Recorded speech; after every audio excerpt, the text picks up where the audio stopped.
ძალიან სწრაფი ტემპით დაიწყეს ამ სკანერის გაკეთება და რა თქმა უნდა პირდაპირ თუ ირიბად ბოლო დროს განვითარებულ მოვლენებს უკავშირდება, რაც საზღვრებზე ხდება. გიორგი ბაჩიაშვილის საუკუნის გაქცევის შემდეგ ოლიგარქის რეჟიმი მიხვდა, რომ საზღვრის კონტროლი გასამკაცრებელია. ამიტომ შემოსავლების სამსახურმა, რომელსაც საზღვარზე ტვირთების შემოწმება ევალება, იმ სკანერის შეკეთება დაიწყო, რომელიც თვეების განმავლობაში უფუნქციო იყო. სატრანსპორტო საშუალებების გამაკონტროლებელი მოწყობილობის შეკეთებას ფინანსთა სამინისტრო დაჩქარებული წესით ითხოვს. ბიუჯეტიდან გამოყოფილია 600,000 ლარზე მეტი. პირველებმა მოიპოვა დოკუმენტი, სადაც ოლიგარქის მთავრობა შემკეთებელ კომპანიას უხსნის, რა პრობლემები აქვს მობილურ სკანერს.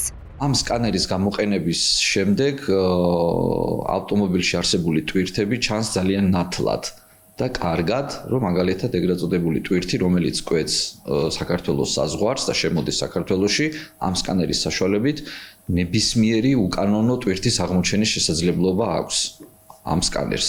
შესაბამისად, ეს სკანერი ძალიან მნიშვნელოვანია საბაჟოზე, მაგრამ სამწუხაროდ გაფუჭებული იყო დიდი ხნის განმავლობაში და მხოლოდ ახლა გადაწყვიტეს, რომ გააკეთონ და ამაში დახარჯონ 640,000 ლარი. მაღალ ტექნოლოგიურ და ძვირადღირებულ მობილურ სკანერში მანქანის ან სატვირთოს ერთი გატარებაც საკმარისია, საიმისოდ რომ დადგინდეს რა გადააქვს სატრანსპორტო საშუალებას. ანუ გამოდის, რომ თუ ოლიგარქის რეჟიმი დაზიანებულ სკანერს გაფუჭებისთანავე შეაკეთებდა, გიორგი ბაჩიაშვილს ქვეყნის დატოვების დროს მესაზღვრეები მარტივად აღმოაჩენდნენ. გვაქვს სახელმწიფო, სადაც დრაკონულ კანონებს, რაღაცა ბოროტი ხელმწიფე, ზღაპრებში რო არის, იგონებს იმის მიხედვით, თუ რას ხდება მის თავს.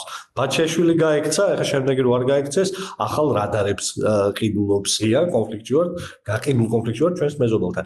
ამ ვითარებაში ჩვენ არა გვაქვს არც საჰაერო თავდაცვის სისტემა, არც წესიერი საზღვრის კონტროლის სისტემა და მხოლოდ მაშინ, როდესაც ოლიგარქს ბატონს გაექცა ვიღაცა ქვეყნიდან, გაეპარა რაღაცა ფულის შოვნის წყარო, ხოლო ამის მერე გაიცა ბრძანება და განჩინება, რომ მოდი ახლა რადარები გვჭირდება. საპატიმროს სასჯელს ოლიგარქის მილიარდების ყოფილმა მმართველმა თავი აარიდა, თუმცა შურისძიება მის წინააღმდეგ გრძელდება.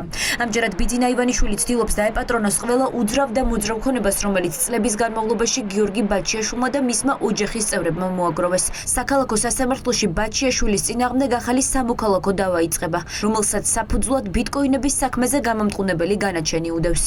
ეს მდგომარეობით მოსამართლეს არ აქვს ატვირთული ბაზაში საქმის წარმოებაში მიღების განჩინება. გაურკვეველი არის ამ სარჩელის განხილვა უნდა მოხდეს მაგალითად გამარტივებული წესით თუ საერთო წესით. ეს რას ცვლის?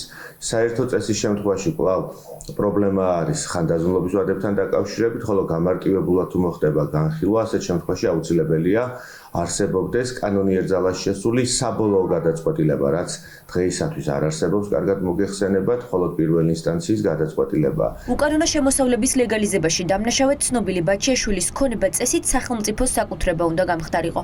თუმცა ამ შემთხვევაში ფული ოლიგარქის ჯიბის ნაცვლად საქართველოს ბიუჯეტში წავიდოდა.